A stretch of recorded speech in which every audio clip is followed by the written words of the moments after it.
So if you are watching this video, you've picked choice 1, lyrics and questions. And this is a helpful link here at the top. If you click that, it will give you some song examples that have similes and metaphors within those songs. And you don't have to pick from that list. You can pick any song you want as long as it meets the guidelines. So step 1, choose song lyrics for one song that follows the guidelines to the right. Then once you get that song, you're going to read through the text and listen to it with the purpose of locating 2 examples of figurative language. So here's the guideline. The song must have a minimum of 2 examples of figurative language in the form of, it can have 2 similes or 2 metaphors or 1 simile and 1 metaphor. And then the song lyrics must be school appropriate. No bad language, no sexual or drug, alcohol content. So I'm going to show you the song I chose as an example. So I picked the song Mean by Taylor Swift, and you need to locate the lyrics. Even if you plan on listening to it, you need a copy of the actual word lyrics too. And I went ahead and highlighted a simile here in green. You with your words like knives, and then I highlighted a line down here.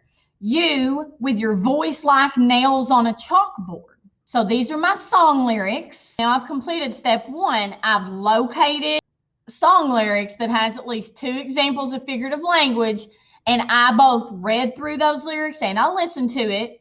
So now it's time for me to do step 2. Fill out the Google Doc for your choice for a 30-point grade. And that Google Doc at the bottom of today's classwork post under figurative language and tone. So if you click that, it automatically makes you a copy. And your copy will look like this. And everybody's going to fill out the same document. Part 1, tell me your choice. So it says to demonstrate an understanding of figurative language and how it can affect the tone of the text, you will choose to complete one of these tasks. And we already said we were doing choice 1, song lyrics and answer questions.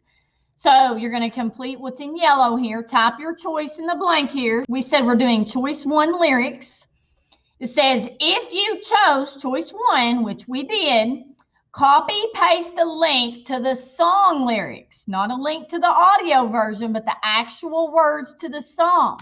So here's the website where I found the actual words to the song. So I need to click on this website, hold in Control-C, which means copy, go back to this Google Doc, click here, and now hold in Control-V, and it will paste the link to those lyrics. And then part 2, answer questions. And it says whether you pick choice 1, 2, or 3, you will answer the same questions. So let's look at column 1. Column goes straight up and down. Identify 2 examples of figurative language used in the text and label them as a simile or a metaphor. And it says, I'd suggest copying and pasting the examples from the story or the lyrics if you chose those. And so now I've copied and pasted. Remember, you can choose 2 similes or 2 metaphors or 1 simile and 1 metaphor. So I copied words like knives, and I said that's a simile. I know it's a simile because it's comparing words and knives, which are 2 unlike nouns, and it uses the keyword like. And I copied and pasted the second one, which I identified as a simile. And I know it's a simile because it's comparing voice to nails on a chalkboard, and both of those are unlike nouns, and it has the keyword of like. Now I need to do column 2, again, which is straight up and down the middle one. What is the literal meaning of each of those 2 figurative language examples? So it just wants to know in common everyday language, what's that example that you put over in column 1? What's that mean? So words like knives, what's that saying about her words? And so words like knives, here's what I said that means. Her words are cruel that can harm people. That's why they're being compared to a knife, is because they can harm people. And then the second simile, voice like nails on a chalkboard, what does that mean in common everyday language?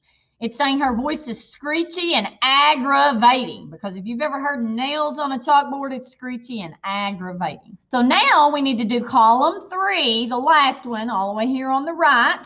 It says for each example of figurative language, explain how it impacts or affects the tone of that section of the text or the text as a whole. Now, in order for me to see that, I need to go back and reread that section so I can see how that changes or affects the tone of that part of the text. So let me read this top part. You, with your words like knives and swords and weapons that you use against me. When Taylor Swift is a writer, writes those words, what type of tone is that? What does she seem to be feeling? To me, that comes off as being angry and forceful and hurt. And for the first one, words like knives, how does that simile affect the tone of that section of the text? And so I explained it here. Opening the song with this simile creates an angry, hurtful tone that will be carried throughout the whole song because this girl has hurt her. So you need to put some tone words here. Tell me how that simile affects the tone of that part of the text. Now let me look at the second one. You, with your voice like nails on a chalkboard, calling me out when I'm wounded. You picking on the weaker man. And if you're having problems describing the tone, I put a helpful link here for you. It says tone word list. And if you click on that and you scroll down, it will give you some tone words and what they mean. So for the second simile, this is what I said. Again, it says for each example, explain how that example impacts or affects the tone of that section. So I just read that to you, and I said this simile, voice like nails on a chalkboard, in that section of the text, this simile shows the relationship between the speaker and the bully, that the speaker is the weaker of the two. So when the bully's voice puts her down, and these are tone words I chose because you need some tone words, she sounds bitter and upset and questions why she's being treated this way. So once you've got all 6 of these answered, 5 points each, 5, 10, 15, 20, 25, 30, 30-point grade, then in the top right, you're going to click Turn In, and you will be finished with this assignment. So if you've watched this video and you have any questions, please let me know.